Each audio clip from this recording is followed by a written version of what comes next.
What's up? I'm Steve. Hope you're having an awesome day. So I'm back with 5 intros from the 70s, classic hits that'll make you sound like a rock star and amazing. Right there, that was Behind Blue Eyes by The Who. What a cool song from the early 70s. And I've got 4 more lined up. They're mega hits. The one at number 1 is just an all-time classic strummer, and people will be like, dude, you're awesome. So I'm just gonna shut up like I always do because you don't want to hear me yapping. Let's get right to it. All right, at number 5, trust me, this thing is way easier than it looks. It's Love the One You're With by Crosby, Stills, and Nash.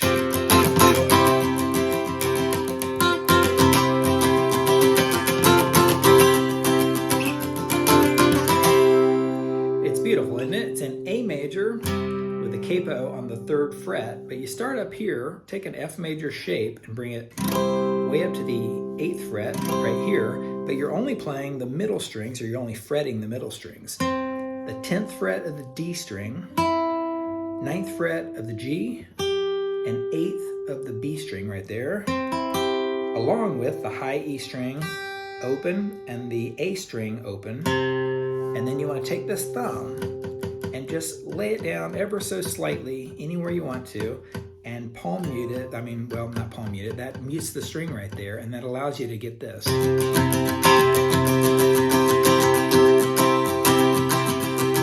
Practice that strumming a little bit. All those cool octaves sound really neat right there in the A chord. And the easy way to play it is to lay this finger down on the 10th fret right here. 10th fret of the D, G, and B strings while hitting that open A. And again, that thumb is sort of muting that. So I'm going down,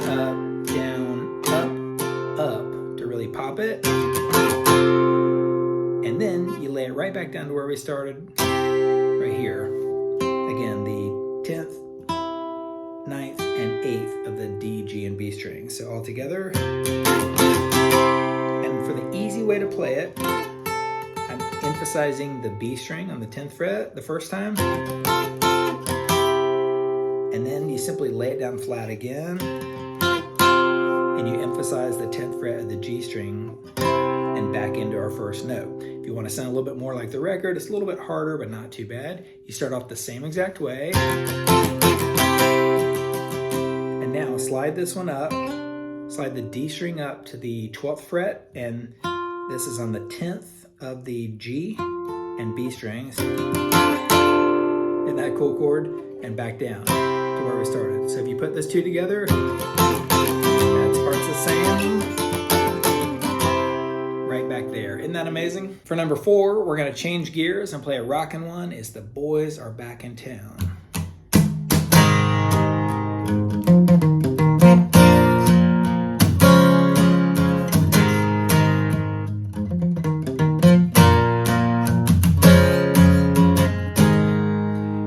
So we're in G major with a capo on the 1st fret, and you get 1, 2, 3, 4. Come in a little bit early, hit the low notes of the G. If you want, you can bar it. Sounds a little bit more meaty. You can do it without the capo if you want to, and just play it on these frets with bar chords. Up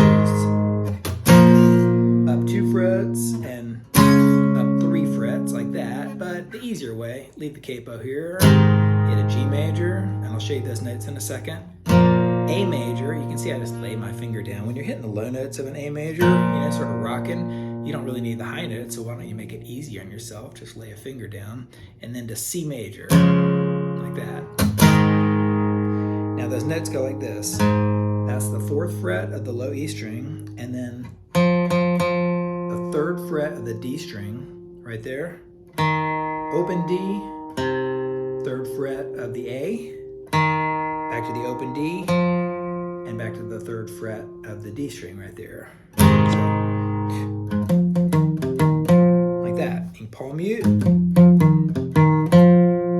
A, C, one more time. And if you really want to sound like the bass guitar, a little bit harder, you got to go from here to there and sort of hit that thing a couple times.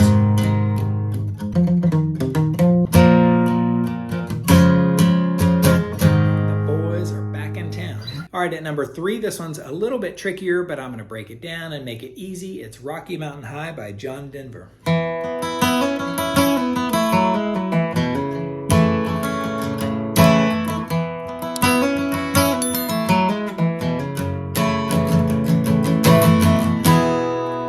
get this, it's amazing to play, super fun with all these hammer-ons and pull-offs, and not as hard as you think. So it's in D major with the capo on the 2nd fret, but instead of using those fingers, use these, the 4th fret of the G string and 5th fret of the B string, and hit the D string first, and sort of emphasize the B string right there, so like that, and then hammer on the 4th to the 6th fret of the G string, and you're gonna pull it back off while hitting, you know, that 5th fret of the B and also that open D string. So check this out.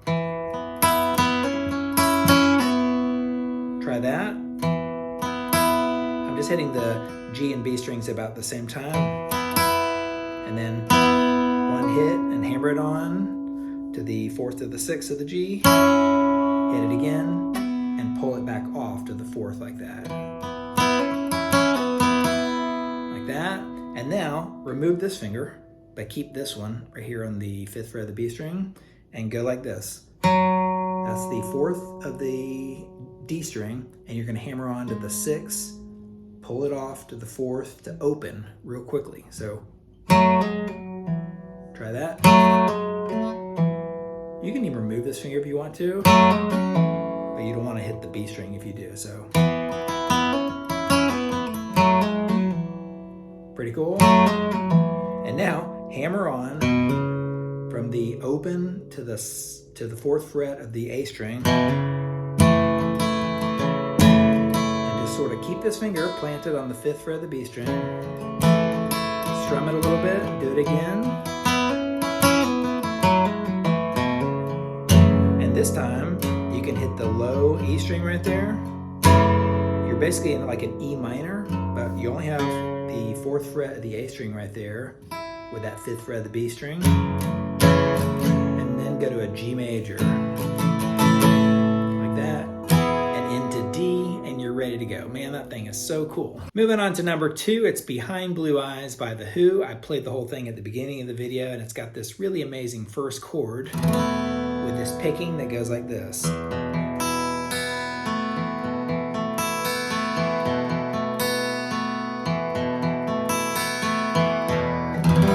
Down into E minor. I'll show you the rest of the chords in a second, but for the first one, you take an E minor and add the 2nd fret of the G string. So 2nd fret of the G plus the 2nd fret of the D and A strings, and the first note is a low E string, and go like this. So you're hitting the E, A, and D strings, and then pick from the high notes, like that.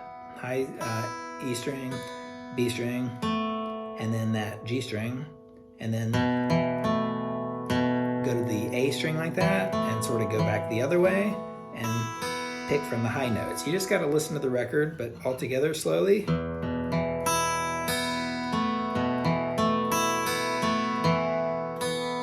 Very cool, just study it, and if you hit any strings, you're probably fine. And the second time around, it does not hit the low E string. It hits the 2nd fret of the A string. You still haven't moved these fingers on this hand, your fretting hand. And this time you're just staying between the A, D, G, B, back down.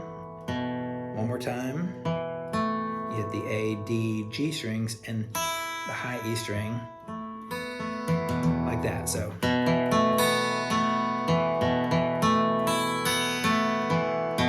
you're really going all the way down like that into the E minor.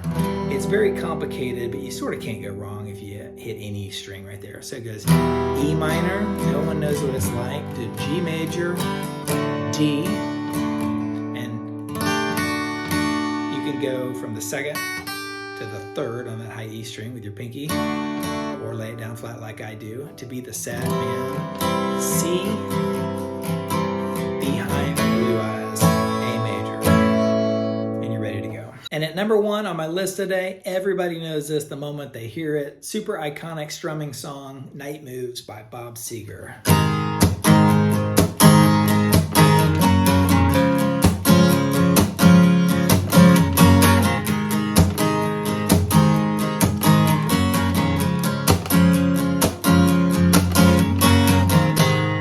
Sound just like the record. It's so cool. So you're playing a G major with a capo on the 1st fret, but you include the 4th fret of the B string right there. Like that. Down, and you want to pop it and go up, down, like that. So I'm going down, up, and then popping it like that. You sort of just, slap the strings like that. Don't put a hole in your guitar. And another up, down like that.